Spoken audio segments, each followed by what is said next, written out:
What's up, everyone? It's the Panda Photographer here on the live stream today, and I want to talk to you guys about the ND filters and polarizers. And once again, watching content, and this is a professional, by the way, that says you don't need an ND filter or a polarizer. Bad mistake, and I'm gonna tell you why you're gonna need one. All right, so with that said. Just wanted to make sure that I'm paying attention to the live chats, and if you guys are subscribed to this channel, thank you for tuning in. And if you're not subscribed to this channel, welcome to the 6for6 Studios Panda Nation. I'm the Panda Photographer, by the way, and what I do here is I'm a photographer. I'm a self-taught photographer and videographer. Didn't go to school for photography, didn't go to school for videography, so if you guys are curious about that. But if you want to follow me on social medias, you can. You can follow me on Instagram, Facebook, Twitter, Mixi. All of that information is down in the descriptions below. But I'm gonna get right into the mix of these things. But if you haven't been to my website, trust me, I have tutorials on photography, portrait photography mostly, but got astrophotography, landscape photography, long exposure photography. I even got a calibration too on the ND stops, so you can go see what ND filters that you need. I got a category for that. But yeah, see here if I can find it for you guys. And let's see here my work. Wait, night photography, astrophotography, shooting, understanding ND filters. There we go. I got all of that here on this website, so you guys can look at the graph on how many app stops or reductions or density filters that you need, because it goes all the way down to 20 stops.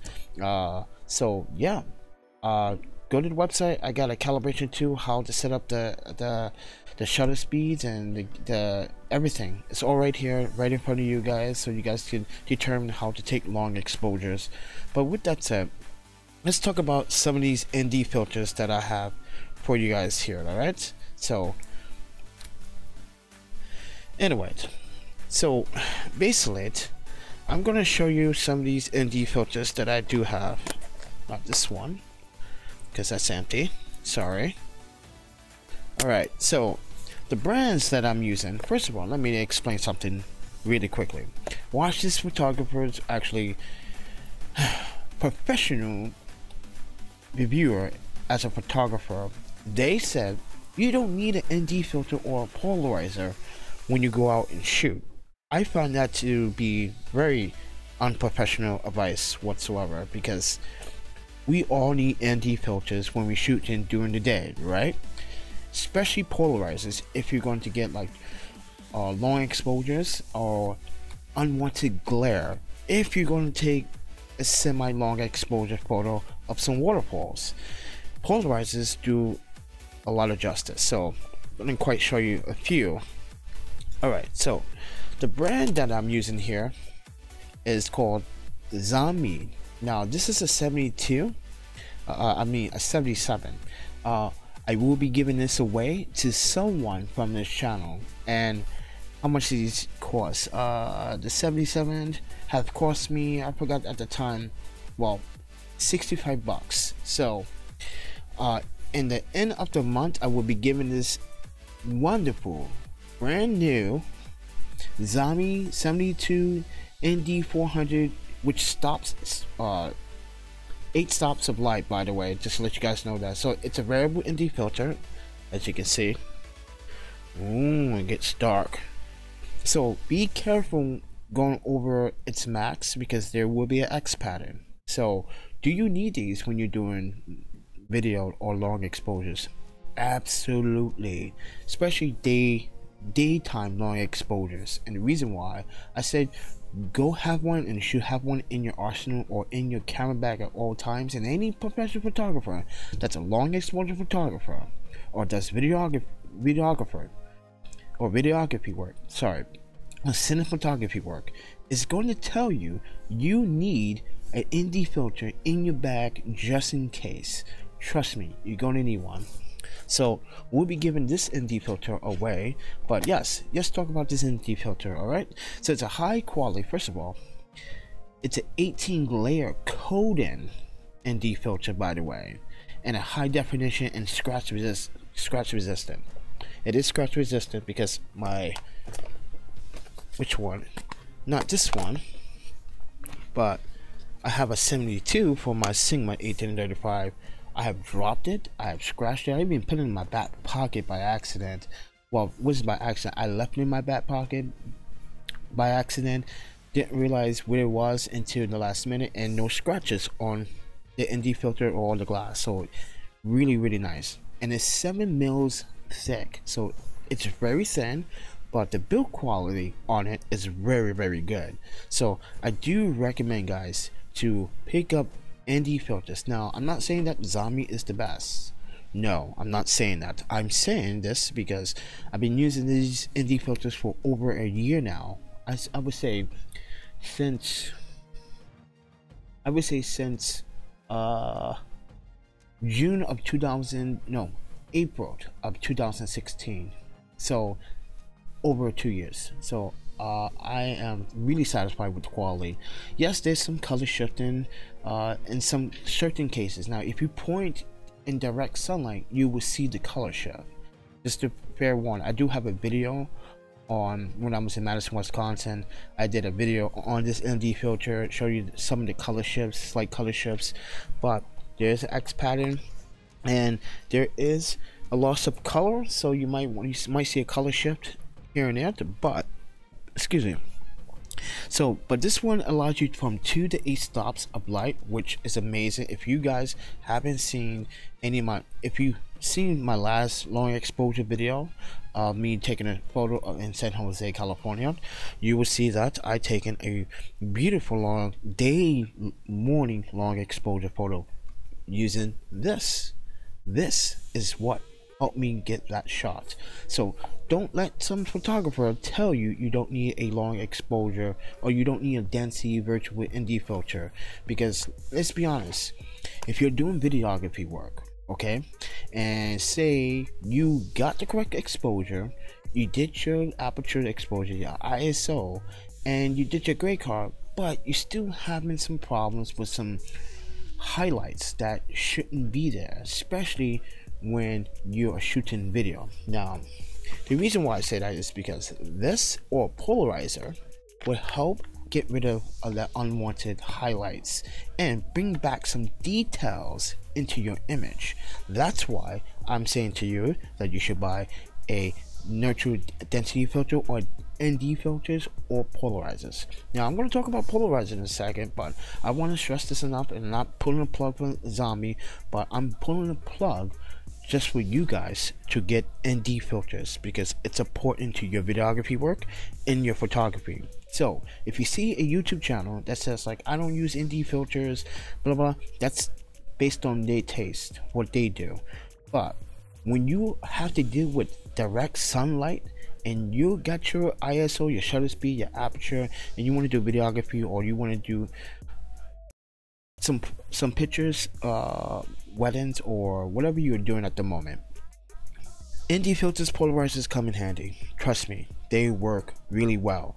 Now, some may say, oh, you can fix that. If you take a photo, you can fix that and post in Lightroom. Yeah, you can, but I noticed the differences between each other, between the two. So let me just make sure the live is actually still running here. Okay, just cut off. Why?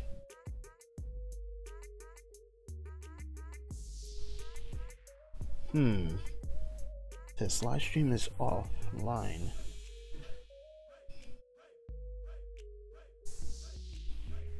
Alright, thought to say the live stream was offline, but anyway, guys, here's the reason why you can't fix it in post more than directly when you are on the field getting your shot or being a videographer. When you're on the field as you're taking the photo, all that detail that you're capturing from this ND filter Okay, all ND filters have a different quality to them, so some may lose details and sharpness, but most of them will help you gain some detail and some sharpness, and some may lose some sharpness but the detail is still there. Meaning, like, say the sun is overcasting over a building and you can't see the top 7th, 8th floor. Once you put an ND filter, now you can see the details in the windows on the 7th or 8th floor, or the window beam, or the window front ledge. You can see those details. When you put it in post, if you don't use an ND filter and you take it in post, you're not going to see the same quality. So that's why I do recommend absolutely picking up ND filters and polarizers. Now, as I said, not pulling a plug for ZOMEi here, but I do have a bunch of them, by the way. This one, wait, I got one more. Okay, so this one is a bit different. Okay, so I gotta show you another one. Okay, ZOMEi ND filter. Sorry guys, sorry. I should have brought this up before. I do apologize.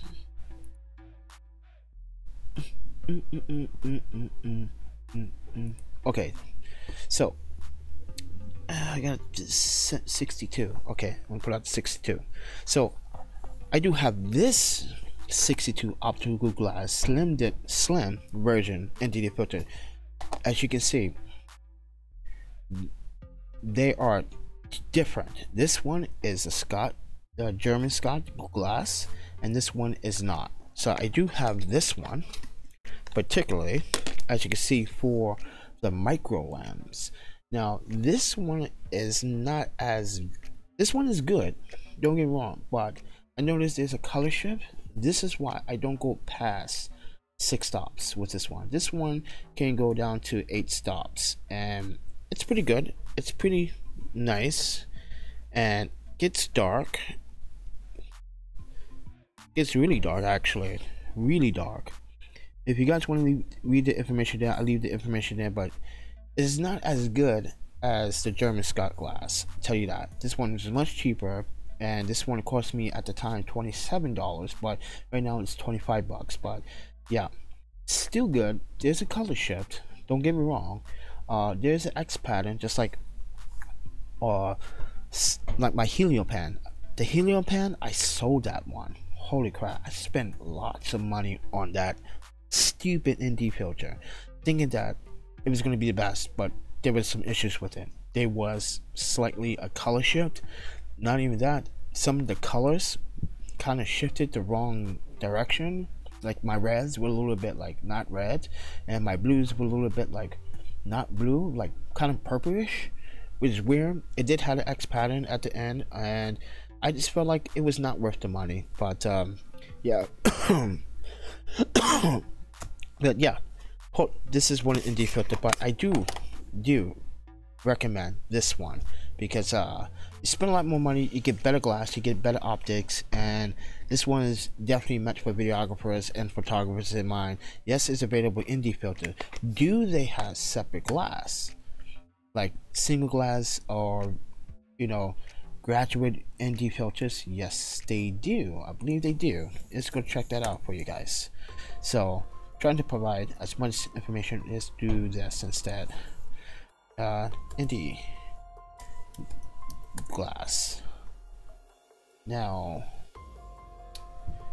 ZOMEi, yeah, there it is.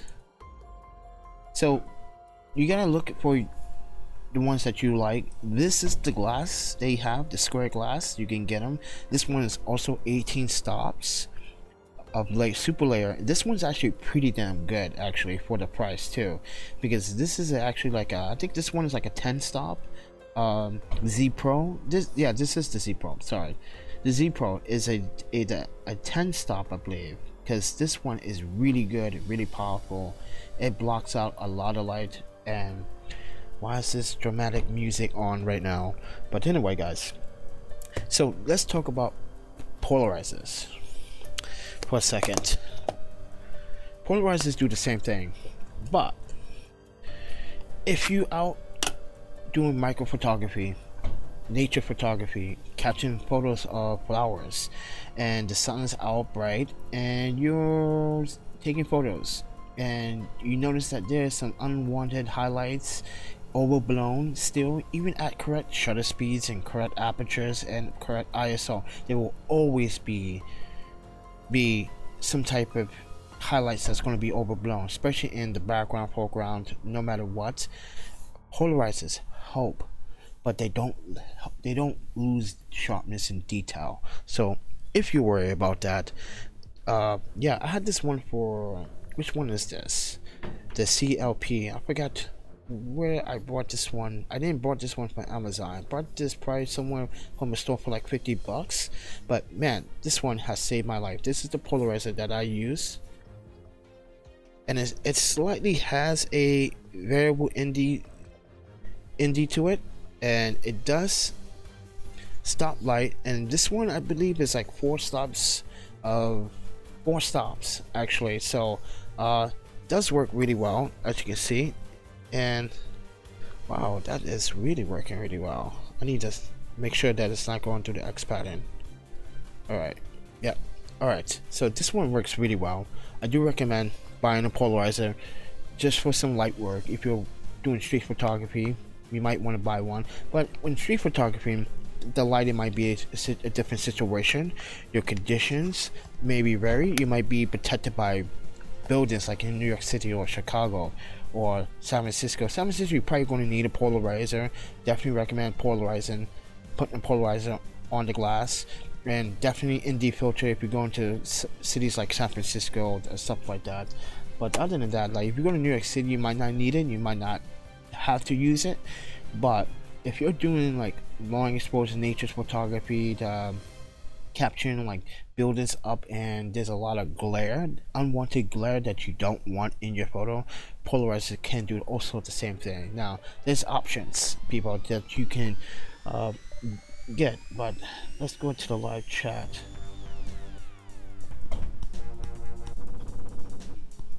Oh shit. But anyway guys, I just want to talk to you guys about this kind of thing. Now if you go to my website, you can see the optical density chart. It's going to tell you by the stops and the shutter speed.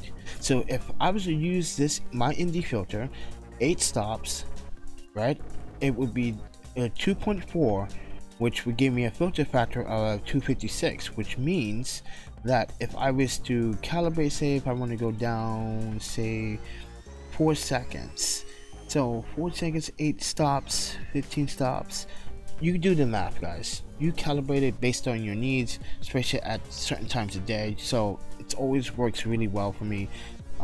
This ND chart should help you understand it better. If it doesn't, let me know now in the comments down below. But I just want to talk to you guys about ND filters. And as I said, guys, yeah, giving one lucky person at the end of the month one of these ZOMEi, this is a 77 thread. So check this out. If you do have a 77 thread, just leave your name in the comments down below so you can be a runner up for the ND filter. All you have to do is subscribe, follow me on Instagram at ThePandaPhotographer, and then when you do, message me, hashtag ZOMEi filter. That's all you have to do. And if you do want it, it's a 70 buck value and it's gonna come clean. But keep in mind, you do have points on here that shows you where you should be stopping. I definitely don't want you to go take the 2 arrows and hit max. That is not your max. Your max is actually the last dot on the ND filter, not maxed out. So please do not use this over, because you're gonna get a very nasty X pattern in the ND filter. So other than that, guys, Is it worth buying ND filters for your photography? Yes. And as I said in the beginning of this video, if you have any photographer that tells you you don't need ND filter, you can always apply it in Lightroom. No. The outcome of the effects of the image is going to be a totally different thing. So what I want you to do is, when you do buy ND filter, try it for yourself. Take the same picture with the ND filter, and then take the picture without the ND filter, and then take that same picture, take it into Lightroom that doesn't have the ND filter, and you apply your own ND filter, and see what it comes, and see how that turns out for you, because it can vary, and you have to measure it and play with the intensity. When you can just put this ND filter on your glass, take the picture, and as you're playing the picture, you can play with the intensity of the ND filter to get your shot. It's like, okay, that looks good. Why do that?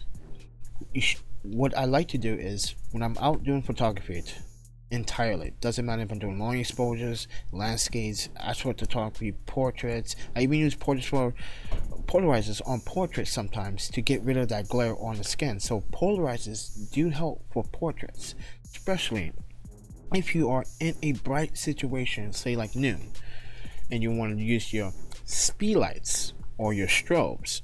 Now, take this with a grain of salt.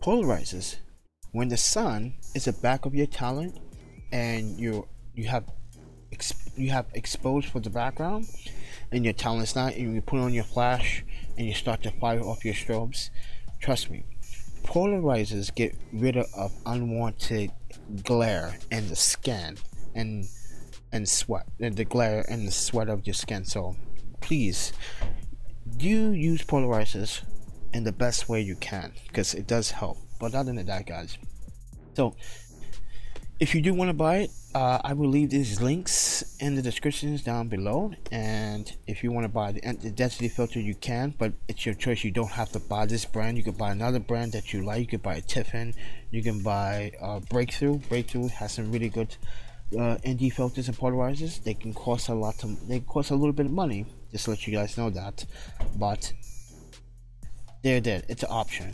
Or like I said, if you guys are wondering, hey Ralph 8,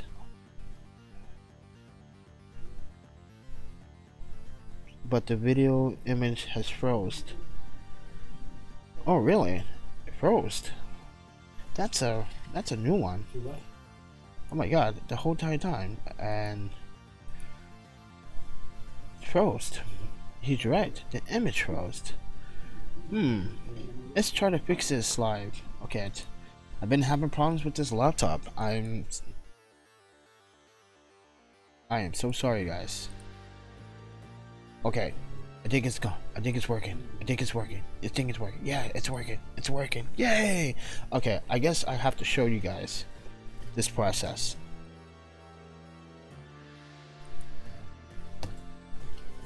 Alright, so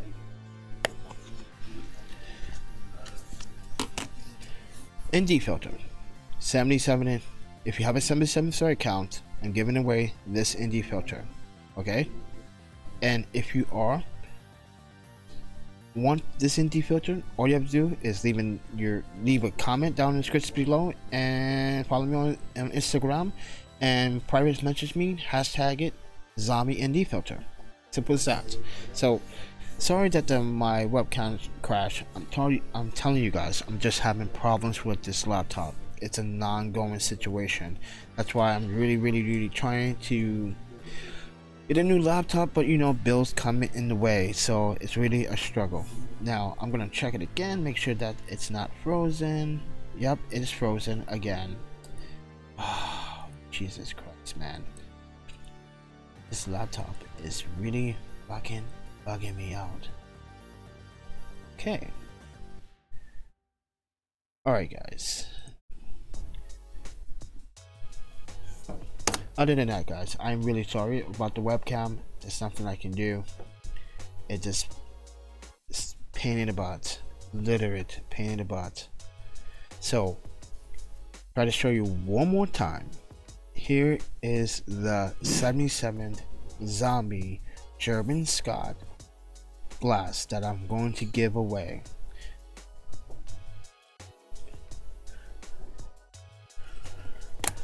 Okay, and it's still freezing. Yep. There's problems with this. It's terrible. Terrible, terrible, terrible. Alright guys. It's not freezing on my end. I don't know what's going on with the live stream, guys.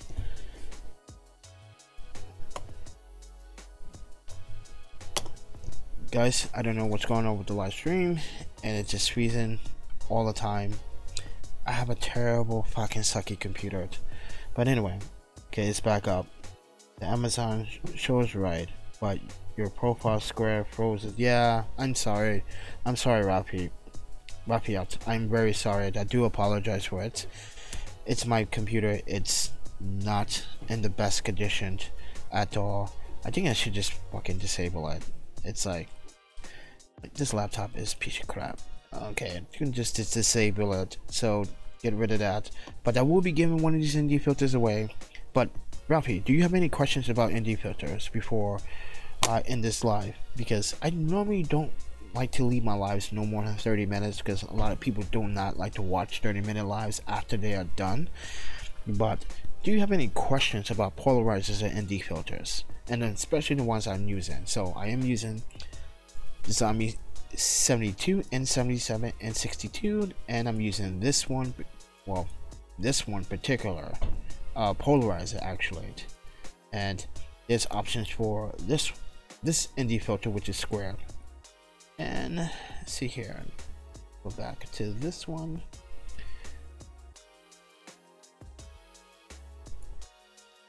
And I'm using this one for the micro lens. So if you have any questions, let me know in the comments below.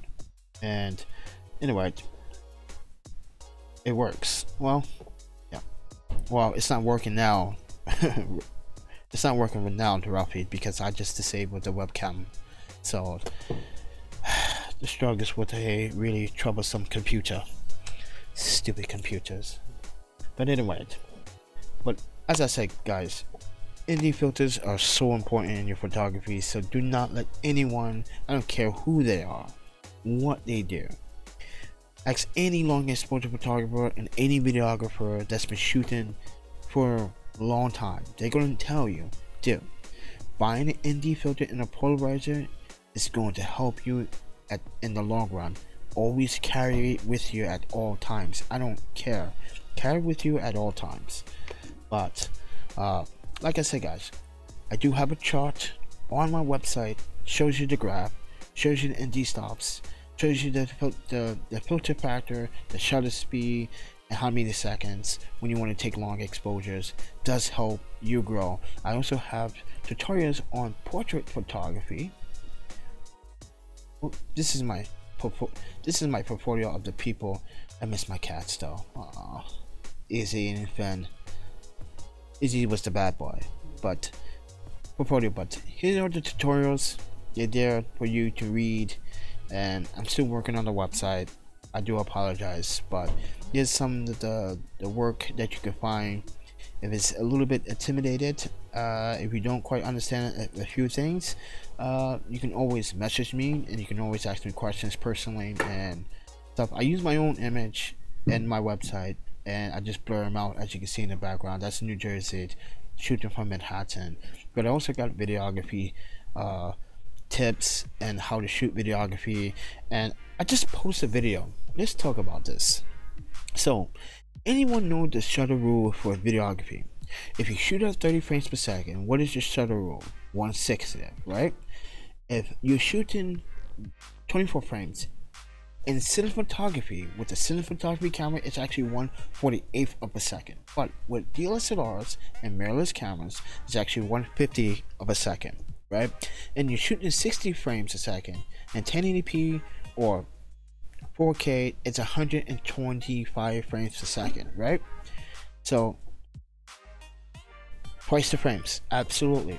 So I post this video onto Sony Alpha page, which I'm going to show you right now. I'm sorry if my Facebook's in Japanese. You guys should know that I speak a few languages, but I go on there and I post this, which is not a new find, but I wanted to post what is Sony's big mistakes. And one of the big mistakes is they never fixed the problem after 4 years. And they turned it into, this guy turned this into a big deal. And see, this is, just want to show you guys something about long exposures during the daytime using ND filters. This is what it gets you. An image like this. This is me posting it on the Sony Alpha page, but this is the image. It was 2.5 seconds. I was at 6 stops and used the nurturing density filter to order to get this shot. If I didn't have an ND filter or a Polaroid, if I did not have an ND filter, I would have not got this shot. But let me know what you think about this photograph. But anyway, yes, Ralphie, it's 120 frames per second. 120 frames is actually double. So you're gonna have to be shooting at 200. What is it? 250 of a second. So yesterday, this particular people in general argue with me about this was clickbait. This here was clickbait. Because some of these individuals, I don't think they even shoot video. I don't think they do shoot video. I have to tell them that when you do not shoot at the correct shutter speed, you have screen tearing for one. Artifacting is another that happens in your footage. And not only that, jittering. No one wants jittering in their footage. And they kept arguing me about videography work, and some of them are not even reading the previous comments onto. This is where the fanboy stupidity kicks in, because everyone thinks I was attacking Sony. I wasn't attacking Sony. I'm attacking Sony for the fact for 4 years. Even now, they still haven't fixed the problem. So, thank you, Ralphie. He says, very good shot, everyone. Haha, they're stupid. Yes, they are stupid. But yeah, they argued me for an entire like day and a half, and one person kept sitting at the computer. One person kept sitting at the computer, kept talking, and I had to even show them video. I even uploaded video. This is the correct way how to shoot video. And someone says that you need to think outside the box. You don't have to follow the rules of videography. And I say, then you shoot 30 frames per second at 1/30th of a second and see what happens to your footage. And as I said, and I wrote it here, artifacting, screen tearing starts to happen, and lagging. And not only that, inconsistency in the video, choppy footage. No one wants to watch that at all. Hey, Alton Brown. Hey, Mr. Brown. Oh, my first super chat. Holy crap. I won't get that until whenever that might be, because I don't get paid by YouTube. Yeah, thank you for the super chat. Cheers, man. But yeah, Alton Brown with the super chat. Really appreciate that. That's pretty awesome. That's my actually first super chat. So I also want to finish this up really quickly and explain that I've been doing videography for a long time. Now, I just saw my documentary on YouTube. I was pretty upset. And again, not really. I do want the world to see it. But anyway, yeah, so I had this problem talking to some Sony fanboys about videography work and had to educate them pretty much. And I said, if I was using a professional cine camera, I would shoot at 24 frames a second at 1/48th of a second. At always. And they say, well, you can do that with the DSLR. No, you cannot do that with the DSLR.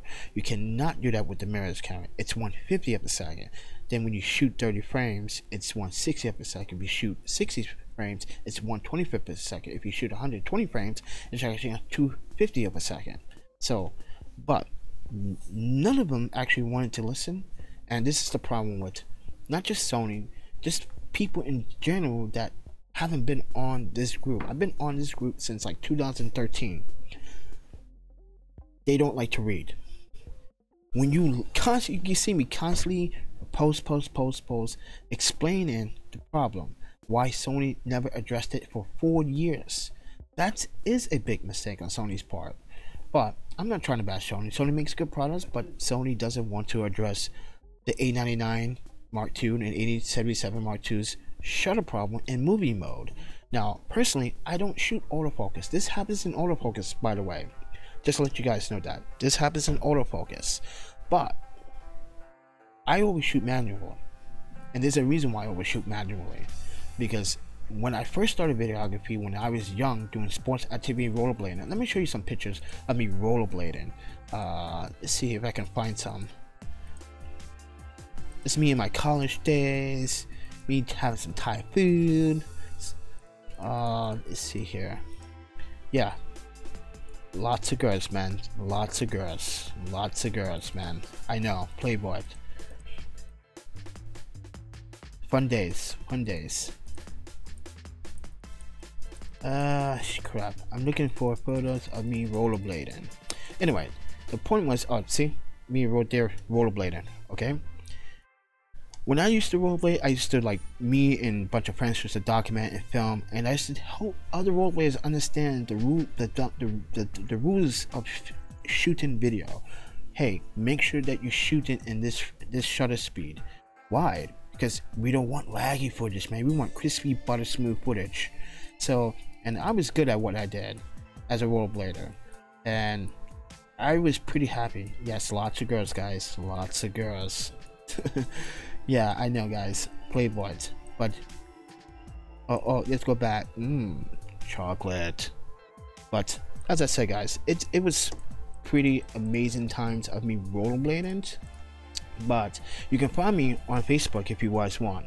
KK Alexander is the name, and I'm also linked with 646 Studios 646 Studios photography page on Facebook, and you can find me there as well. It's not many people, well, people do see the post, but I got a little secret, guys. If you guys really want to find me, I have an Sony Alpha A mount group that I secretly organize, and oh, I got members I want to join. Let's see here. Oh, what's to join? Do you want to join? All right, you're in, buddy. Rafi, I just add you. But you can see that this is the little organization that I like set up here, guys. And yeah, I got Jerry Lombard. Let me tell you about this guy. This guy is an amazing photographer, by the way. If you ever go to, let's see, let's go to his profile. He does some amazing portraits, by the way, and he's been doing photography for like 25-30 years, and he shoots with A mount, and he's an A mount fan. So I gotta look out for those A mounts. Yes, I have shot with E mount, I shot with Canon, I shot with Nikon, but justification is there to help me. I feel like I need to address some of these issues, because if no one's going to do it, someone has to do it. So I try my best to address some of the issues for these A mount shooters, and as an A mount shooter, E mount shooter, Nikon shooter, Canon shooter, and hopefully in the future Fuji shooter, I want to help people. But man, look at his portraits. Just look at his portraits. By the way, just look at his portraits. Lighting is good. He has his own studio. Lighting is good. Guy does amazing photography, and I just want to share something. He calls me on a weekend, and we just talk. And he's always talking to me, and it's like, you should come to Oklahoma. You should help me out with some videography work, because he really wants to get into videography now. He wants to start making YouTube videos here and there. But yeah, this is his stuff, his portraits, his work. Let's check out some of his work here. Look at this. This is like amazing work. And if you guys are not following him on Facebook, you should. Tell him the Panda Photographer sent you, and he does really amazing work. And he shoots with A mount. Yeah, shoots with A mount. He shoots with E mount. He does have E mount, but he has a lot of A mount glass, and there's reason why he saves the A mount, because some of the A mount, like the Minolta AF 85 f1.4, is really sharp glass for the A mount. And this is his portraits. They are pretty amazing lighting. amazing touching up skills. He does the exact same thing I do. Yes, Minolta A mount. That's right, Delta Dave. Minolta A mount. So Jerry Lumber is a mount user. He's been shooting for about 25-30 years, Delta Dave, and he's the guy you want to talk to about A mount glass. He has, dude, I think he has a 200 mil f2.8 Minolta glass. He has the Minolta Minolta AF 85 1.4. He has the Minolta AF 100 micro 2.8 micro lens. He also has the 135 Minolta AF glass, and he puts it to work. And this is his photos. Excuse me. These are his photos. This is what he does, and he does this all in Oklahoma. He got rid of his website. He said that he let his website go. Yeah, you did join the A mount. I just added you to the A mount. Let me make sure that you're on the A mount team. So this is where you can have conversations with A mount users. And I set this up privately. Whoa, what happened here? Yeah, what's going on? What the hell? And let me make sure that you're in here.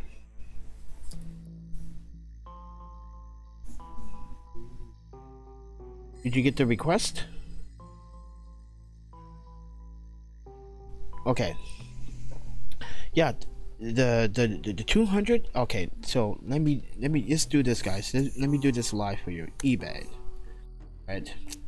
I normally don't shop on eBay, but it seems like eBay has it f2.8. There it is. The Tokina Minolta maximum 200 2.8 glass. Dude, you have to buy this glass. If anyone has the money, buy this glass, because in a few years, if you keep it in neat condition, you can sell this glass for 10 times more. This is going to be the glass, and I have to say, so this is the glass that you are going to be amazed. It's bokeh. It's just really smooth. Also, let's check out this one. F885 Minolta.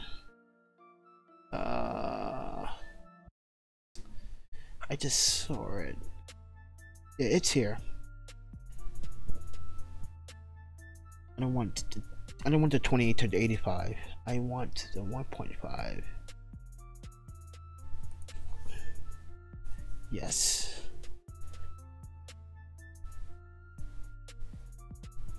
There it is. Pre-owned, excellent condition. This 85 Minolta is crazy sharp. I love it. Delta Dave says I love the 35 f1.4 Minolta. It lives on my Minolta A9, the original Minolta A9. I don't even have that camera anymore. I think that camera got broken while I can't remember where it was broken. I think it was broken when I was in like Honduras.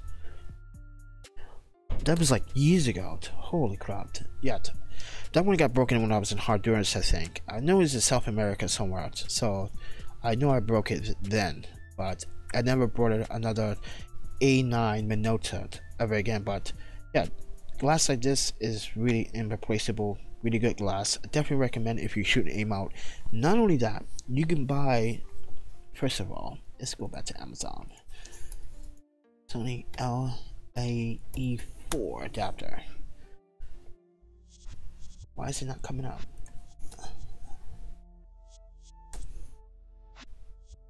Wait.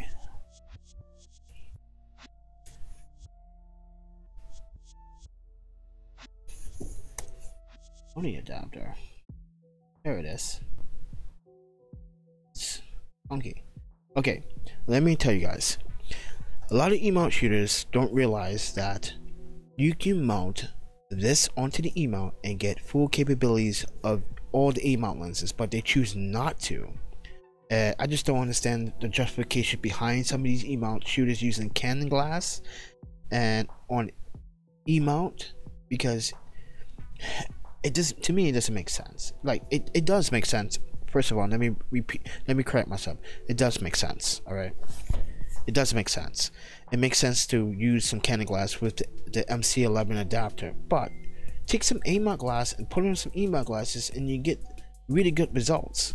But I don't. Ralph says that he doesn't have the 35 prime yet. He says yet, people. I have the LE4 adapter. Just bought it. Well, hey, if you have the A-mount and E-mount, you have the best of both worlds. Therefore, you can take some A-mount glass, put it on the E-mount, get good results. Some people have reported, and I'm also going to say this too. When I use that adapter on my A7R, when I was using the Sigma 18 and 35 in Super 35 mode, and on the A7R2 with the Minolta 85 f1.4, which another Sony user at the time let me borrow, it worked really well with face detection, and if I recall, I think it worked with eye autofocus too. But to me, the eye autofocus on the A7R2 wasn't as good as the A7R3, to be honest. So yeah, so but go check out. Let's see here. Thank you, Ralphie, for joining the A-mount. But what else you guys are saying? I started using the Canon when Canon FD, Minolta MD, also M42, now A-mount. Well, I have to commend you on your long photography journey to this day, because these are glasses that people, or mounts that people probably won't remember, to be honest. French consulate. Got a call. I need to. Yeah, I am yes. Rafi also says I'm using the Sigma UC telephoto 35 to 135, f3.5 to 5.4.5, and the 20 to 105 Sigma C UC zoom super cheap glass. Actually, work what you got with, man. Don't change your rhythm, don't change anything about your style. You don't have to buy the best glass. Work what you have, and trust me, your results will come out better than some of these guys that like to floss some of the high-end gear. But yeah, anyway, I keep forgetting leaving these on.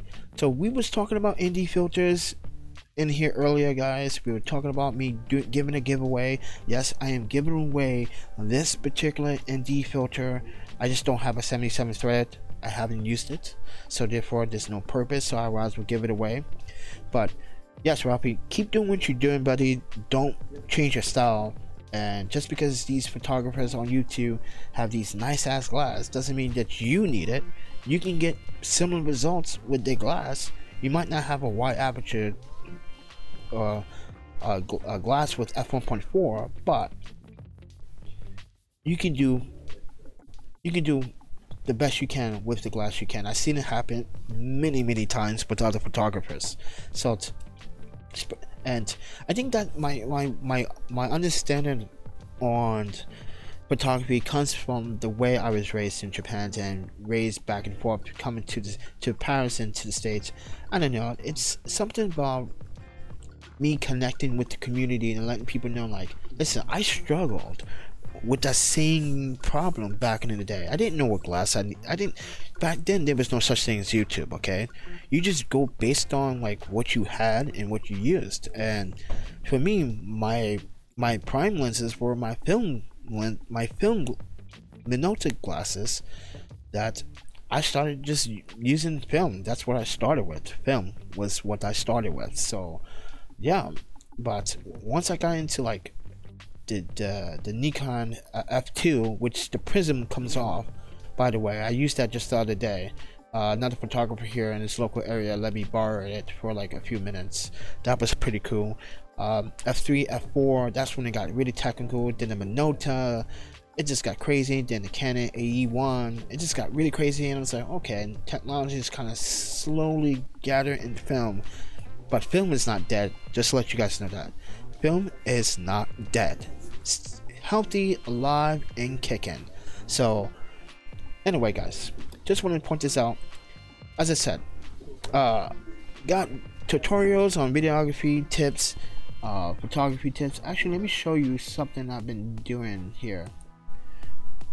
Alright, I'm building up my website. I'm redesigning it all over again, but I always change it all the time. These are some of the log exposures that I have taken, the ones I'm picking for the website, so people can be like, oh, that's nice. Can I get a print? Thanks. I went to Ralph says I went to A mount because the lenses are newer and they are newer technology from the 80s and 90s. So now it's sharper than most of my FD lenses. True. Back then, Canon glass was typically soft, but they were sharp enough to get to be satisfying. To me, that's how I felt about Canon FD glass. So, but Minolta glass was the sharpest. Some of the long exposures here, guys, and really nice. This one I really like. I might just retouch this and remaster this photo over again. I'm not quite sure yet. This is New York City. This is Portland. This is Portland. San Francisco. It's my Japanese shots. I forgot what I took this from. Some mountain range park or something in Canada. I forgot where it was. Portland. So light painting is something that I do also. So if you guys are curious about light painting, I make another video about light painting, but I need the gear for it. I had light sticks and everything for it that got stolen in New York City. So Rob says film is back because more people like the feel of film better. Yes, I also agree. I do like the feel of getting into the darkroom, developing your photos, or taking your photos somewhere to get them developed, and waiting for the results to come is something that you can't replace, because you don't know how that image turned out until you start to develop it. And that's the cool thing about it. It's like it helps you build up your skill level and your instinct about photography better. But most people don't think about that kind of concept at all. Okay, let me exit out of here and show you some cityscapes. I call this wet vision. It is wet that morning, but yeah, film is clean and back. This is Madison, Wisconsin, inside the Capitol. I actually sold this print to the Capitol, to one of the representatives that worked there. So I was like, yeah, I'll sell you a print. And when I printed this particular image out on a big, what is it, 30 by 32 or something like that, man, it was crispy sharp, like really crispy sharp. And that's the Capitol in Wisconsin. That's where I also went to the University of Madison, for medicine and psychology education, but you know, kind of stopped. But World Trade Center, Brooklyn Bridge, inside the World Trade Center with the Optical, which is pretty damn clean. If you guys want to know how I edit my photos, I take them to the Lightroom, do some, you know, basic touching up, then I take it to Photoshop and then do the final touching up there. This is Portland, San Diego, San Francisco, San Jose,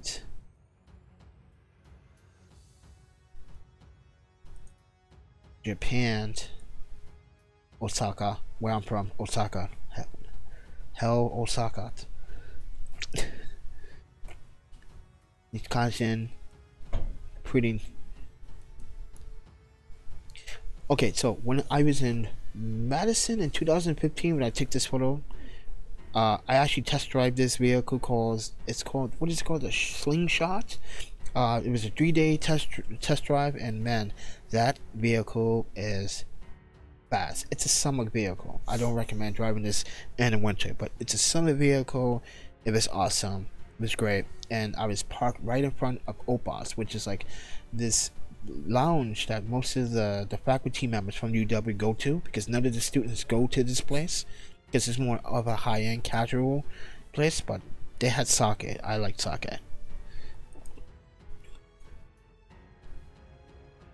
But yeah, this is so far what I'm working with. I do like this image taken in San Francisco. This was actually by accident though. I was like just snapping street photography because I haven't done any street photography in a long time. So are these considered street photography, these images of Grand Central? No, these are actually night photographs, but teaching me how to increase the shutter speed. So like on my camera I can like lock my shutter speed, auto ISO, so the auto ISO would kick in and say I'm not going over 800. I would set it up that way, so I don't have to worry about ISO. It would adjust it for me based on my need. But then again, 85% of the time I am still adjusting ISO manually. So but yeah, this is the website. I'm still working on a few things, like understanding light and ISO. It's so simple, it's so easy to understand it. I actually wanted to actually change the background. Oh, okay,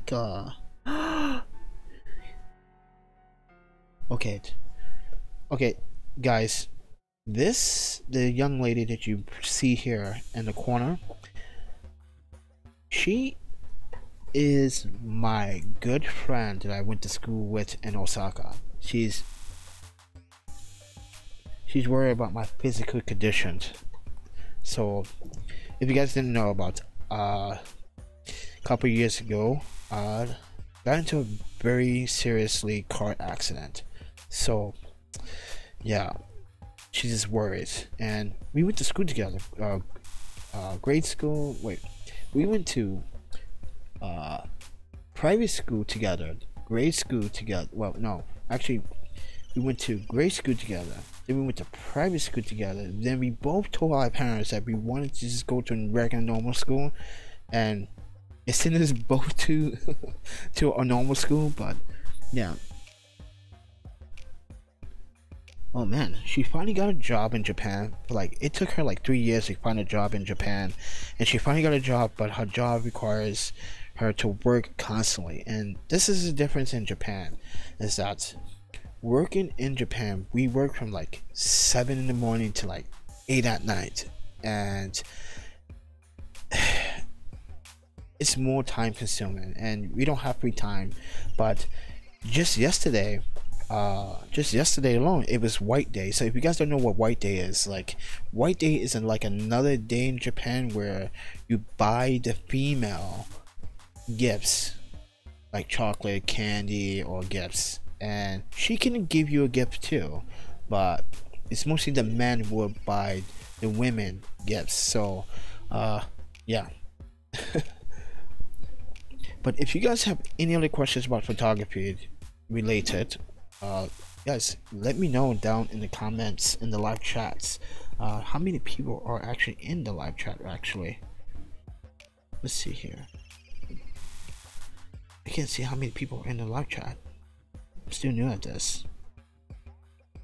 I'm not new at it. I finally got my first super fucking chat, which I'm not going to see for like the next like 6 months. That's why I always recommend the PayPal instead, because YouTube takes 30% of that from you, and that's my question. Why does YouTube take 30% from you when PayPal only takes 3% of donation? Because super chat is a donation, so why take that from you?